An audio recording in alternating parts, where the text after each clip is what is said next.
O livro mais famoso escrito em conjunto por Theodor W. Adorno e Max Horkheimer é Dialética do Esclarecimento, Dialectic der Aufklärung, publicado originalmente em 1944, durante o exílio nos Estados Unidos.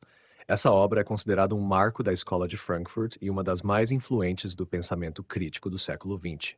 Nela, Adorno e Horkheimer analisam como o projeto iluminista, que pretendia libertar a humanidade por meio da razão, acabou por se converter em novas formas de dominação e de barbárie, culminando em fenômenos como o fascismo, a indústria cultural e a racionalidade instrumental. Quer que eu faça um resumo detalhado das ideias centrais desse livro?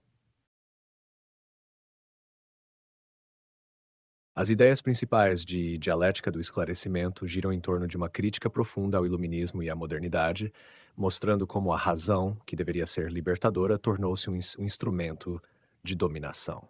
O livro é denso e escrito em estilo ensaístico, mas pode ser resumido em alguns eixos centrais. O iluminismo como projeto ambíguo. Adorno e Horkheimer argumentam que o iluminismo tinha como meta libertar os homens do medo e da superstição, substituindo o mito pela razão. Contudo, no processo de buscar controlar a natureza por meio do conhecimento, essa razão acabou se transformando em um poder instrumental, que não emancipa, mas subjuga tanto a natureza quanto os próprios seres humanos. Razão instrumental e dominação. A razão moderna foi reduzida a um instrumento de cálculo e eficiência, servindo aos interesses de dominação social e econômica. Em vez de promover a autonomia, a racionalidade tornou-se um meio de controle da natureza, do trabalho e das massas. Isso se manifesta no capitalismo industrial, na burocracia e nos regimes totalitários. O retorno do mito no interior da razão. Um ponto central do livro é a ideia de que o iluminismo não aboliu o mito, mas o reproduziu sob outra forma. Ao absolutizar a racionalidade técnica e o progresso, a modernidade criou novos mitos, por exemplo, o mito do mercado autorregulado, da ciência como única via de verdade ou da cultura de massas como universalmente desejável. Crítica à indústria cultural. Um dos capítulos mais célebres é o que trata da indústria cultural. Adorno e Horkheimer sustentam que a cultura na sociedade capitalista avançada deixa de ser expressão autêntica e se transforma em mercadoria. Filmes, músicas, programas de rádio e outros produtos culturais são padronizados e visam apenas ao lucro, promovendo passividade e conformismo, em vez de crítica e emancipação. Civilização, barbárie e totalitarismo. Para os autores, o ápice da racionalidade instrumental se revelou no século XX com os regimes fascistas e o Holocausto. Paradoxalmente, a civilização e o progresso científico-tecnológico não impediram a barbárie, mas a potencializaram. Auschwitz, para eles, é o símbolo extremo de como a razão, descolada da ética, pode se converter em máquina de destruição. Possibilidade de emancipação. Apesar do tom pessimista, o livro não nega totalmente a possibilidade de emancipação. Adorno e Horkheimer defendem que somente uma razão crítica e autoconsciente, capaz de refletir sobre seus próprios limites e evitar a se absolutizar, pode abrir caminhos para uma verdadeira libertação. Perfeito. No primeiro ensaio de Dialética do Esclarecimento, intitulado justamente O Conceito de Iluminismo, Adorno e Horkheimer elaboram o núcleo da crítica que atravessa todo o livro. É um texto denso, que dialoga com filosofia, mitologia, história e política, mas pode ser destrinchado em alguns pontos fundamentais. O iluminismo como libertação e dominação. Os autores partem da ideia de que o iluminismo, desde seus primórdios, se apresentava como um projeto de libertação da humanidade frente ao medo, à superstição e ao mito. Ele prometia o domínio racional sobre o mundo. No entanto, essa promessa se converteu em seu contrário. Ao buscar submeter a natureza pela razão, o iluminismo acabou por gerar novas formas de dominação, tanto sobre o meio natural quanto sobre os próprios seres humanos. O conhecimento que deveria servir à autonomia foi instrumentalizado para o controle e a exploração. Continuidade entre mito e iluminismo. Um dos pontos mais originais e provocativos do ensaio é a tese de que o iluminismo não rompeu com o mito, mas o reproduziu em nova forma. Eles lembram que o mito já era uma tentativa de explicar e dominar o mundo, uma espécie de racionalidade arcaica. O iluminismo, ao se colocar como antítese do mito, acabou funcionando como uma continuidade. Ao reduzir tudo a cálculos, fórmulas e manipulação técnica, criou um novo dogma que se absolutizou como verdade única. Assim, mito e iluminismo se espelham, ambos procuram controlar o desconhecido e, ao fazê-lo, transformam-se em sistemas de dominação. A razão instrumental, Adorno e Horkheimer criticam a redução da razão à instrumentalidade. Para eles, a razão moderna não se preocupa mais com os fins, o que é bom, justo ou verdadeiro, mas apenas com os meios, a eficiência, a utilidade, o cálculo. Esse estreitamento transforma a razão em um instrumento de poder, usado para controlar a natureza, organizar o trabalho, manipular os indivíduos e sustentar sistemas de exploração social e política. Natureza como objeto de dominação. No ensaio, há uma reflexão constante sobre a relação entre homem e natureza. O iluminismo, ao buscar libertar o homem do medo da natureza, acabou colocando a natureza como algo inerte, objeto a ser dominado. Essa dominação, porém, se volta contra o próprio homem, que também passa a ser reduzido a recurso, engrenagem ou número dentro de sistemas racionais de organização social, fábricas, exércitos, burocracias. O paradoxo da modernidade. Esse raciocínio conduz a uma visão paradoxal. O mesmo processo que gerou avanços técnicos e científicos também produziu novas formas de opressão.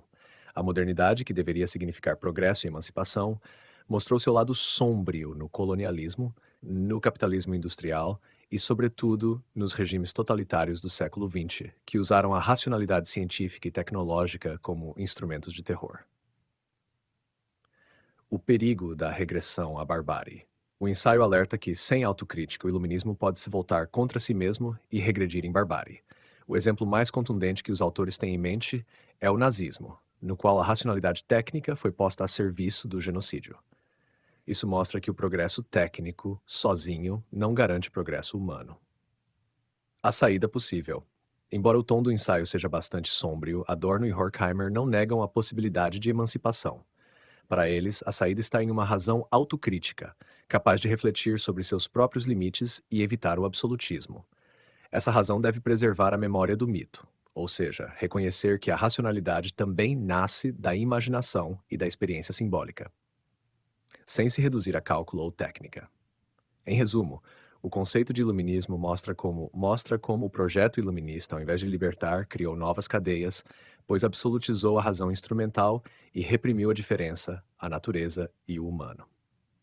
A grande lição que os autores querem deixar é que só uma razão consciente de sua própria dialética, de seu potencial tanto emancipador quanto destrutivo, pode abrir caminho para uma verdadeira libertação. Ótimo! O ensaio sobre a indústria cultural, dentro de Dialética do Esclarecimento, é um dos mais conhecidos de Adorno e Horkheimer, e tornou-se uma referência incontornável para pensar mídia, consumo e cultura de massas. Eles criaram a expressão justamente para marcar uma crítica à forma como, no capitalismo avançado do século XX, a cultura deixou de ser um espaço autônomo de criação e passou a ser produzida como qualquer outra mercadoria. Vou detalhar as ideias principais. O que é indústria cultural? O termo foi escolhido de propósito, em oposição à expressão mais comum na época, cultura de massas. Para os autores, não se trata de algo que brota espontaneamente das massas, mas de um processo organizado de cima para baixo, controlado por grandes empresas de comunicação, entretenimento e mídia. Cinema, rádio, música popular e revistas, por exemplo, são padronizados e fabricados em série como mercadorias, segundo os mesmos princípios de racionalização e eficiência que regem a produção industrial. Padronização e pseudo-individualidade. Dois conceitos centrais aparecem aqui. Padronização. Todos os produtos culturais são feitos segundo fórmulas repetidas, que garantem reconhecimento imediato, fácil consumo e previsibilidade.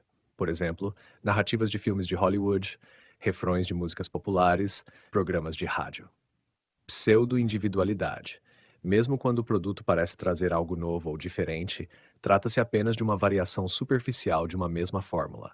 Isso dá ao consumidor a ilusão de escolha e singularidade, mas na prática, tudo obedece ao mesmo molde. Cultura como mercadoria.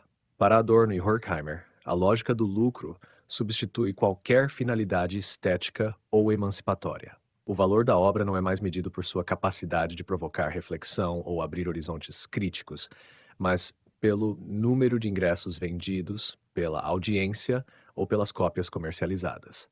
A cultura passa, assim, a funcionar como mercadoria dentro do sistema capitalista, perdendo sua função de crítica social e tornando-se mais um mecanismo de integração e conformismo. A função de entretenimento e distração.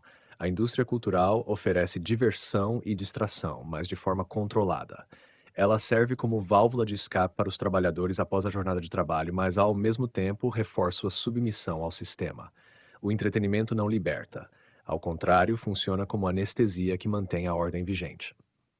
Os autores chegam a dizer que a diversão é a extensão do trabalho sob o capitalismo, pois serve para repor as energias e garantir que o indivíduo continue funcional no ciclo produtivo.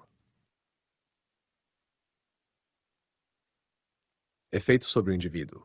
A indústria cultural promove passividade. O público é reduzido a consumidor que recebe conteúdos prontos, sem espaço para interpretação crítica. O hábito de consumir produtos culturais padronizados gera conformismo, homogeneização de gostos e dificuldade de questionar a realidade. O indivíduo perde sua autonomia e acaba internalizando os valores do sistema: consumismo, competição, obediência à ordem, como se fossem naturais.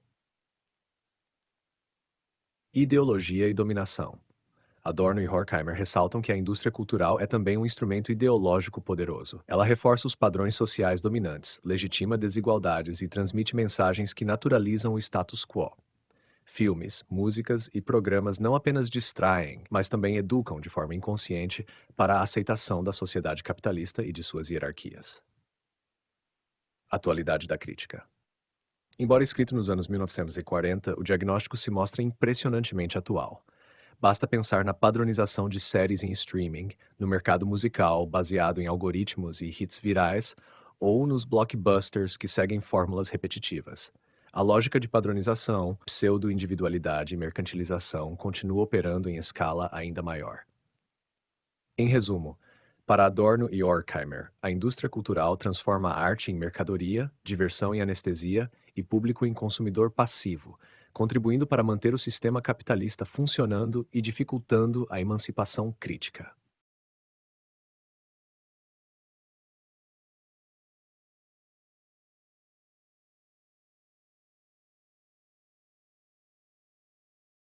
Boa pergunta. O termo esclarecimento, Aufklärung, em alemão, é central em dialética do esclarecimento e para Adorno e Horkheimer ele tem um duplo sentido, tanto histórico quanto conceitual. Esclarecimento como projeto histórico.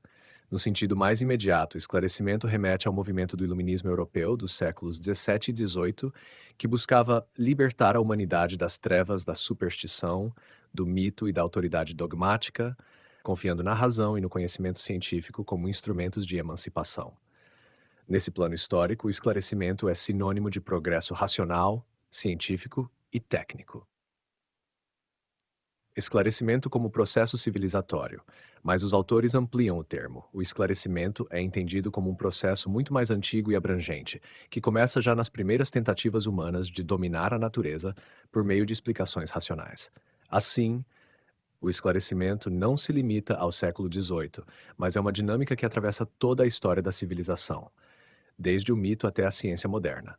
Eles afirmam que até o mito já contém um germe de esclarecimento, pois também é uma forma de explicar e controlar o mundo.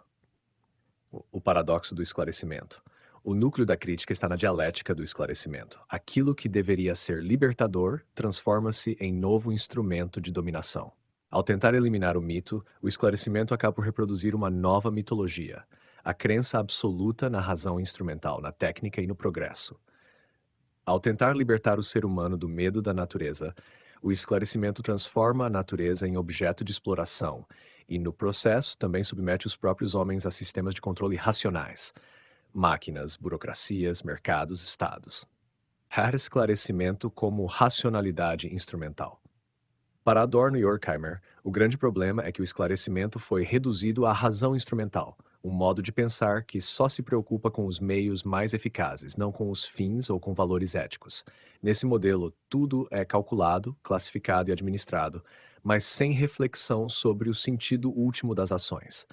Isso abre caminho para a manipulação das massas, para a submissão dos indivíduos à lógica do mercado e até para a barbárie tecnicamente organizada, como os campos de extermínio nazistas.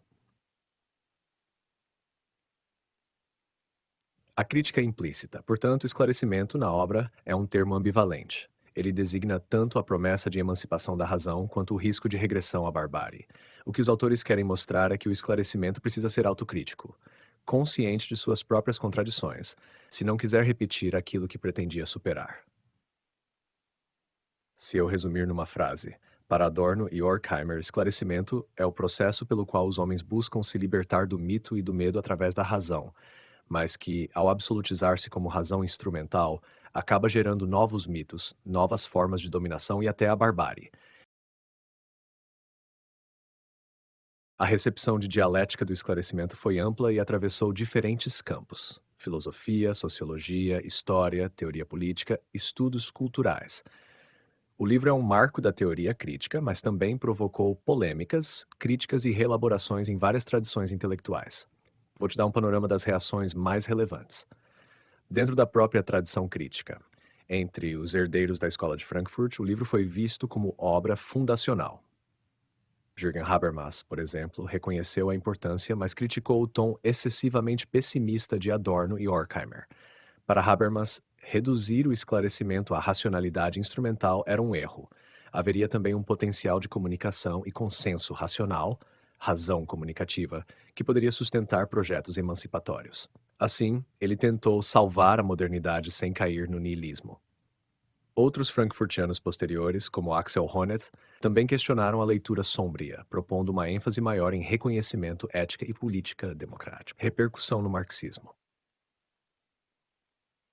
No campo marxista, a recepção foi ambígua. Alguns consideraram que Adorno e Horkheimer haviam se afastado demais de Marx, abandonando a análise econômica em favor de uma crítica cultural quase metafísica. Outros, porém, viram no diagnóstico da indústria cultural e da dominação ideológica uma atualização necessária do marxismo, especialmente diante do capitalismo tardio e da sociedade de consumo. Diálogo com historiadores. Historiadores do século XX reagiram de formas diferentes. Alguns, ligados a correntes mais empiristas ou positivistas, acharam a obra excessivamente especulativa, já que ela não se apoia em documentação histórica no sentido tradicional, mas em ensaios filosóficos. Já historiadores mais próximos da história cultural e intelectual, especialmente influenciados pela história das mentalidades, como nos análises, reconheceram valor na crítica à modernidade e à racionalidade técnica. Autores como Michel Foucault dialogaram indiretamente com essas ideias, ainda que por outro caminho, ao mostrar como saber e poder se entrelaçam. Filosofia francesa e pós-estruturalismo. No campo francês, especialmente nos anos 1960-80, houve tanto proximidade quanto distanciamento. Michel Foucault compartilha com Adorno e Horkheimer a crítica à razão iluminista e ao discurso do progresso, mas recusa a ideia de uma dialética única. Ele preferiu falar em múltiplas genealogias de poder e saber. Jean-François Lyotard, com sua ideia de fim das metanarrativas na pós-modernidade, também ressoa a crítica frankfurtiana, mas radicaliza a desconfiança em relação a projetos totalizantes.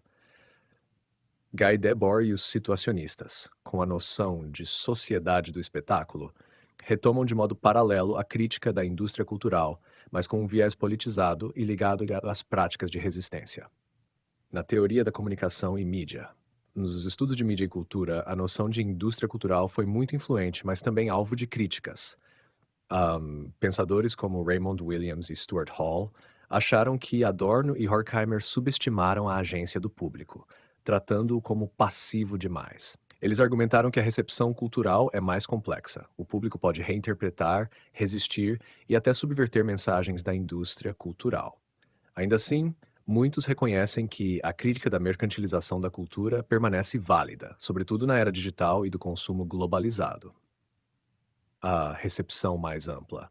De modo geral, a dialética do esclarecimento foi recebida como uma obra sombria e provocadora, acusada por alguns de pessimismo radical ou mesmo de paralisia política, mas ao mesmo tempo admirada por ter revelado de forma precoce a ligação entre progresso técnico, cultura de massas e formas de dominação social.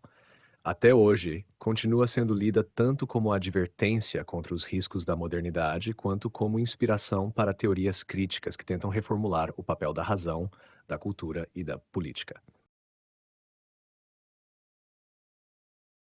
Hoje, Dialética do Esclarecimento continua sendo um texto central nos debates acadêmicos, mas a forma como é lido e discutido mudou bastante desde a sua publicação em 1944. A recepção atual pode ser organizada em alguns grandes eixos. Entende? Clássico da teoria crítica. Nos cursos de filosofia, sociologia, ciência política, história das ideias e teoria cultural, o livro é lido como fundacional da Escola de Frankfurt e da tradição da teoria crítica. É tratado como um clássico, ao lado de Marx, Weber e Freud, no esforço de compreender a modernidade ocidental e suas contradições. Professores e pesquisadores costumam apresentá-lo como um texto diagnóstico, mais do que prescritivo.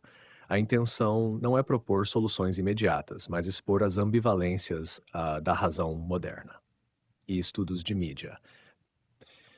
Em áreas como comunicação, cinema e estudos culturais, a noção de indústria cultural ainda é muito usada, mas sempre acompanhada de debate crítico. Alguns autores veem a análise como profética, antecipando fenômenos de padronização cultural que hoje aparecem em escala global: streaming, franquias de Hollywood, algoritmos de recomendação. Outros lembram que Adorno e Horkheimer tinham uma visão elitista e pessimista, tratando o público como passivo, e que pesquisas empíricas atuais mostram maior complexidade na forma como as pessoas consomem e reinterpretam produtos culturais. Debates sobre modernidade e razão. Nos meios acadêmicos mais ligados à filosofia social, o livro é discutido como parte de um debate maior sobre a modernidade. Habermas continua sendo a principal referência nesse diálogo. Ele critica o pessimismo de Adorno e Horkheimer e tenta reabilitar a modernidade pela via da razão comunicativa. Em muitos cursos, a leitura da dialética é feita em contraste com a de teoria do agir comunicativo. Ao mesmo tempo, autores pós-estruturalistas como Foucault, Lyotard e Derrida são mobilizados como alternativas ou contrapontos, mostrando que há múltiplos modos de criticar o iluminismo sem cair no pessimismo absoluto. Estudos sobre totalitarismo e barbárie. No campo da história e da ciência política, a obra é frequentemente retomada para pensar os vínculos entre progresso técnico e violência organizada. O exemplo de Auschwitz, citado por Adorno, ainda é visto como emblemático. A barbárie não foi um acidente fora da civilização, mas um produto do próprio desenvolvimento racional técnico. Atualmente, esse raciocínio também é estendido para debates sobre vigilância digital, biotecnologia, inteligência artificial e riscos civilizatórios, a mudança climática, guerras tecnológicas. Atualizações e reinterpretações. Pesquisadores contemporâneos costumam ler a obra de duas maneiras complementares, como advertência, um alerta sobre como racionalidade, técnica e cultura podem ser colonizadas pela lógica do lucro e do poder. Como ponto de partida, algo a ser criticado e superado. Muitos acadêmicos consideram que a visão de Adorno e Horkheimer foi excessivamente negativa e abstrata, mas veem nela um impulso para pensar alternativas. Por exemplo, as teorias da recepção cultural, os estudos de gênero e raça aplicados à mídia, ou o conceito de modernidade múltipla. Em resumo, nos meios acadêmicos da atualidade, Dialética do Esclarecimento é um clássico incontornável, sempre presente nas bibliografias, uma obra ainda muito citada e debatida em filosofia, ciências sociais e estudos culturais. Ao mesmo tempo, um texto lido com espírito crítico, seja para atualizar suas ideias diante do capitalismo digital, seja para confrontar seu pessimismo e sua generalização excessiva.